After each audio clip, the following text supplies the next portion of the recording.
சற்று நேரத்தில் மக்களவையில் குடியரசுத் தலைவர் உரை மீது நன்றி தெரிவிக்கும் தீர்மானத்திற்கு பதிலளிக்கிறார் பிரதமர் நரேந்திர மோடி. ராகுல் காந்தியின் குற்றச்சாட்டு தொடர்பாக காரசார விவாதம் நடைபெறும் என தகவல்.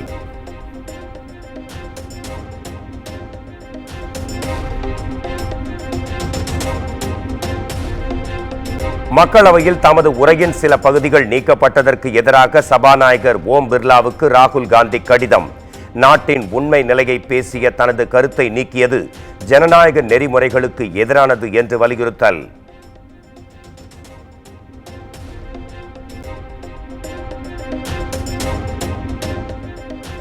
மக்களவை விதிகளுக்கு எதிராக சபாநாயகர் செயல்படுவது ஏன்?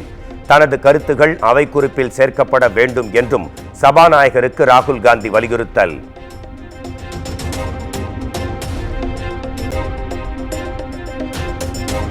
ராகுல் காந்தியை தொடர்ந்து பாஜக எம்பி பன்சூரியும் சபாநாயகருக்கு கடிதம். அக்னிவீர் குறித்து வேண்டுமென்றே தவறான குற்றச்சாட்டை முன்வைத்ததாக புகார்.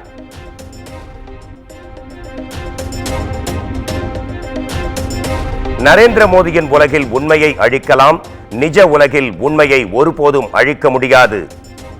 அவை குறிப்பில் இருந்து அகற்றினாலும் அதுவே உண்மை என்று மக்களவை எதிர்க்கட்சித் தலைவர் ராகுல் காந்தி திட்டவட்டம்.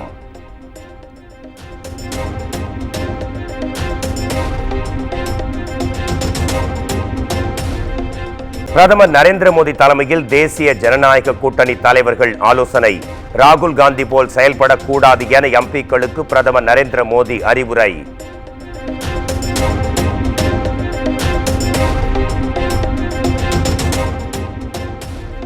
நீட் மோசடி செய்தவர்கள் தற்போதும் சுதந்திரமாகத்தான் நாட்டில் வலம் வருகின்றனர்.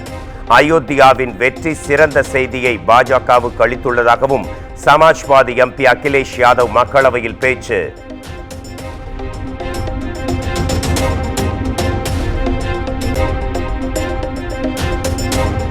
நீட் முறைகேடு தொடர்பான வழக்குகளை ஜூலை 8ஆம் தேதி விசாரிக்கிறது உச்சநீதிமன்றம்.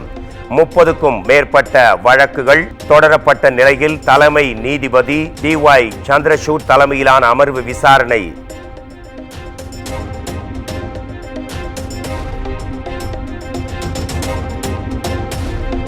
பள்ளிகளில் சாதி பிரிவினைகளை ஒழிக்க ஆக்கப்பூர்வமான நடவடிக்கை எடுப்பதுடன் மாணவர்களுக்கு சமத்துவ எண்ணங்களை போதிக்க வேண்டும்.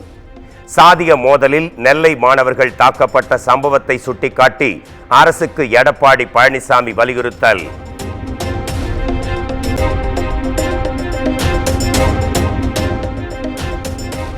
நில மோசடி வழக்கில் தலைமறைவாக உள்ள முன்னாள் அமைச்சர் MR விஜயபாஸ்கரை தனிப்படை நெருங்கியதாக தகவல்.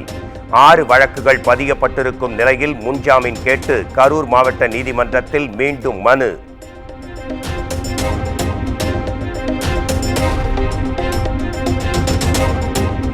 மாநில சட்ட ஆட்சி மொழி ஆணையம் மூலம் தமிழில் மொழிபெயர்க்கப்பட்ட 100 சட்ட புத்தகங்கள். சென்னை தலைமைச் செயலகத்தில் நடைபெற்ற நிகழ்ச்சியில் முதலமைச்சர் மு.க. ஸ்டாலின் வெளியிட்டார்.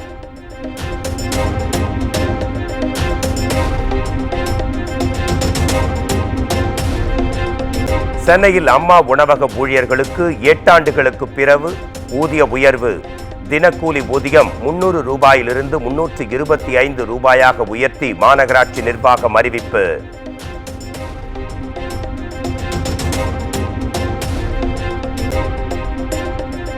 தஞ்சையில் அரசு பேருந்தில் தூய்மை பணியாளர்களுக்கு அனுமதி மறுக்கப்பட்ட விவகாரம். நடத்துனர் நேர கண்காணிப்பாளரை பணியிட மாற்றம் செய்து போக்குவரத்து துறை அதிரடி உத்தரவு.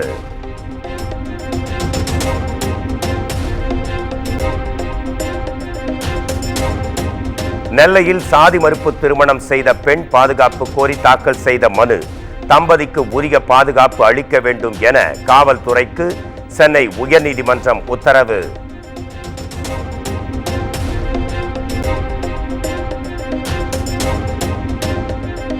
திருச்சியில் அரசு பேருந்தில் இருந்து தவறி விழுந்த 7ஆம் வகுப்பு பள்ளி மாணவி பரிதாபமாக உயிரிழப்பு. கீழே விழுந்த புத்தகத்தை எடுக்க முயன்ற போது தவறி விழுந்ததால் அரங்கேறிய சோகச் சம்பவம்.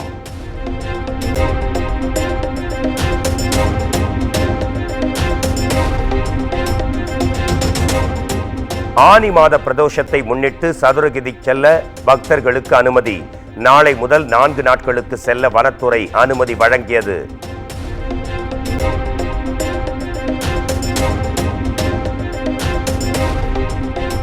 தென்காசி மாவட்டம் வடகரையில் தெருநாய் தொல்லை அதிகரிப்பு. சிறுவர்களை தெருநாய்கள் சூழ்ந்து கடிக்க முயன்ற காட்சிகள் வெளியீடு.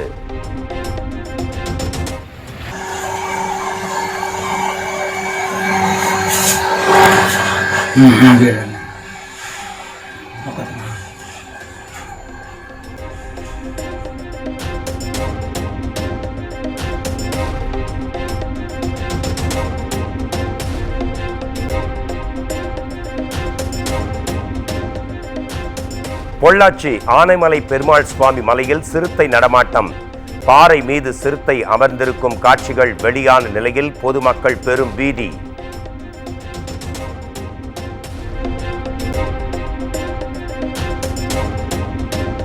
குலசேகரப்பட்டினம் அருகே கடன் தொல்லையால் குடும்பத்துடன் தற்கொலை முயற்சி.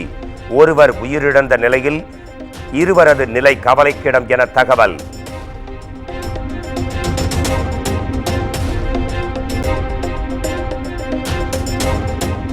நத்தம் அருகே தனியார் பேருந்து மீது மினி வேன் மோதி விபத்து.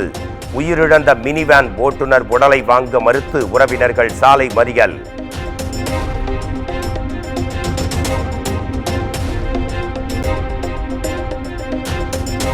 இரண்டாம் கட்டமாக கட்டப்பட்டு வரும் மெட்ரோ ரயில் நிலையங்களில் மாற்றுத்திறனாளிகளுக்கு அனைத்து வசதிகளும் இருக்கும்.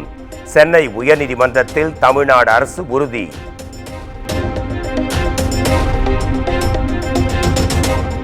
தமிழ்நாட்டில் வருகிற 8ஆம் தேதி வரை மிதமான மழைக்கு வாய்ப்பு. சென்னை வானிலை ஆய்வு மையம் தகவல்.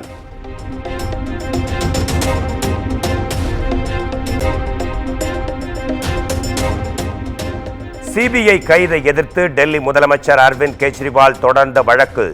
7 நாட்களுக்குள் பதிலளிக்குமாறு சிபிஐக்கு டெல்லி உயர்நீதிமன்றம் நோட்டீஸ்.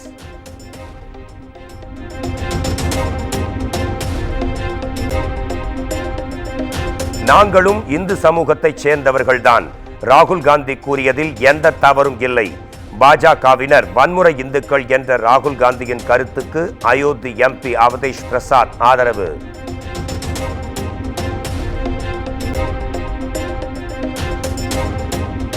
தலைமறைவாகியுள்ள தொழிலதிபர் விஜய் மால்யா மீது ஜாமீனில் வெளிவர முடியாத வகையில் பிடி வாரண்ட். இந்தியன் ஓவர்சீஸ் வங்கியில் 180 கோடி ரூபாய் கடனை திருப்பிச் செலுத்தாத குற்றச்சாட்டில் மும்பை சிபிஐ சிறப்பு நீதிமன்றம் உத்தரவு.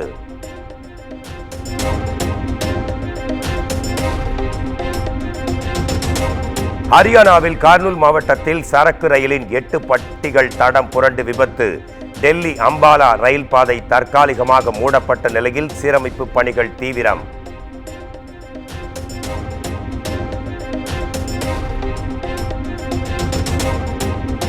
வட மாநிலங்களில் கனமழை வெளுத்து வாங்கி வருவதால் மக்களின் இயல்பு வாழ்க்கை பாதிப்பு. ஜார்க்கண்டின் ராஞ்சி சாலைகளில் ஆறு போல் தண்ணீர் பெருக்கெடுத்து ஓடும் நிலையில் அஸ்ஸாமின் பிரம்மபுத்திரா நதியில் வெள்ளம்.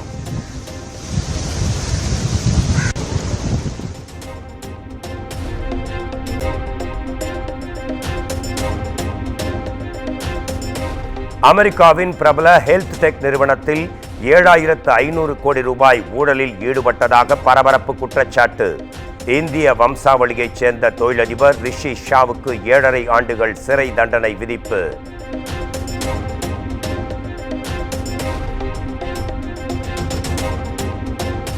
பாகிஸ்தானில் பயங்கரவாத தாக்குதல்களால் 3 மாதங்களில் 380 பேர் பலி. கைபர் பக்துன்குவா பலூசிஸ்தான் மாகாணங்களில் 90% அதிகமான மரணங்கள் ஏற்பட்டதாக அதிர்ச்சி தகவல்.